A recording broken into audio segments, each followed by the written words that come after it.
Hi everyone, Archie here. People are always asking me what my favourite thing to eat is. Well, my answer is always a great curry. And to be honest with you, I've never wanted to find out too much about it because if you take away the mystery, I may not enjoy eating it as much as I have done. Well, lately I've been delving into the world of Indian restaurants and takeaway curry. And I found out that it's about big spices, wonderful fresh ingredients and a very, very good base gravy. What's a base gravy? Let's find out, shall we? So what is base gravy? Well, most curry houses here in the UK, Europe and probably the States too, will have a big pot of gravy bubbling away on their stove. This is what's known as base gravy. Onion gravy, some might even call it curry gravy, but it's the reason why the chefs can produce curries at such a quick speed in a busy curry restaurant. The chef will take a frying pan with some oil in it.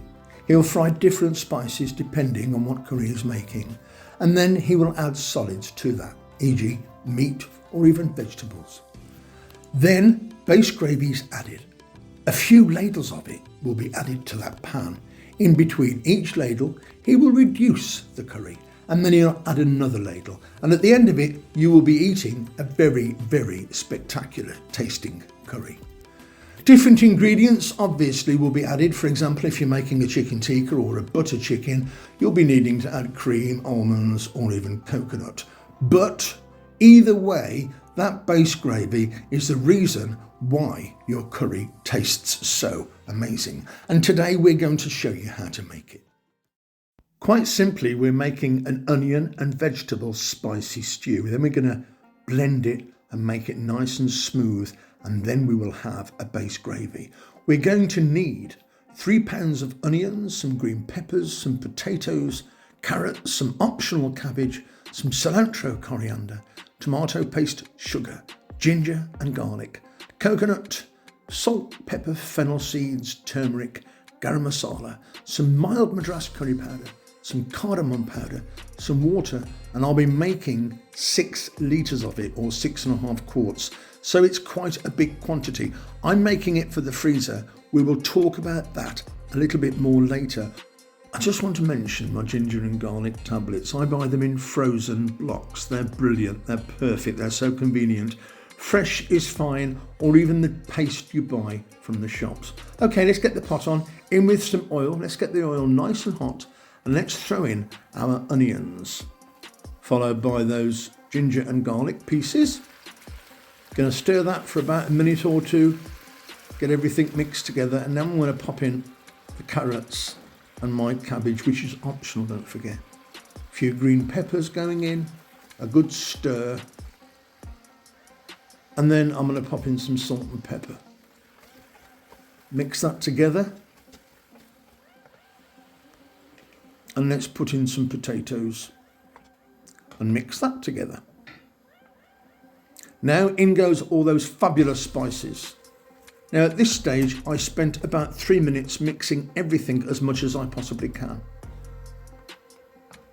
And once I'd given that a good few minutes, I want to throw in some more ingredients, namely the tomato paste and the sugar, along with some coconut and water to cover. That was canned coconut milk that had solidified, by the way.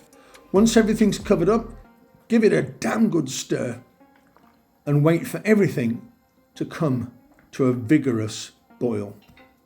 And once it has, you can then turn it down to a nice simmer, pop the lid on and leave it alone for about 2 hours, 2.5 hours, until everything's nicely soft and mushy. There you go, you can see everything's really cooked well. It's stewed. Let's get our stick blender out and carefully, making sure the stick blender is submerged at all times, get it all blended until it's nice and smooth. And just to give you an idea of how thick it is, there we are. It's not quite finished yet, but it's starting to take shape. Absolutely fabulous. I'm going to throw in a handful of coriander cilantro.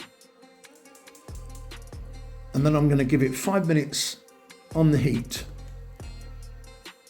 before reintroducing the stick blender again. But I'm just going to top it up with a little bit of extra water. All the measurements will be in the description below. Get the stick blender again. Let's completely obliterate all that cilantro, coriander, and that's it, we're ready.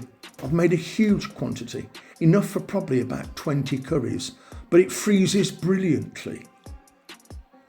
And there's no need to season it, it's perfect.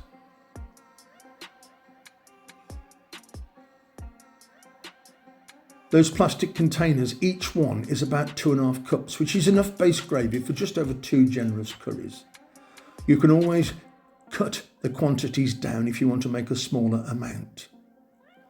And that's it, everyone. You need this base gravy in order to produce a spectacular restaurant-style Indian curry. Don't forget to subscribe or give us a like or leave a comment or share this with your friends, and check out my Chicken Jalfrezi video. It's the best curry I've ever tasted. I'll see you guys all very soon.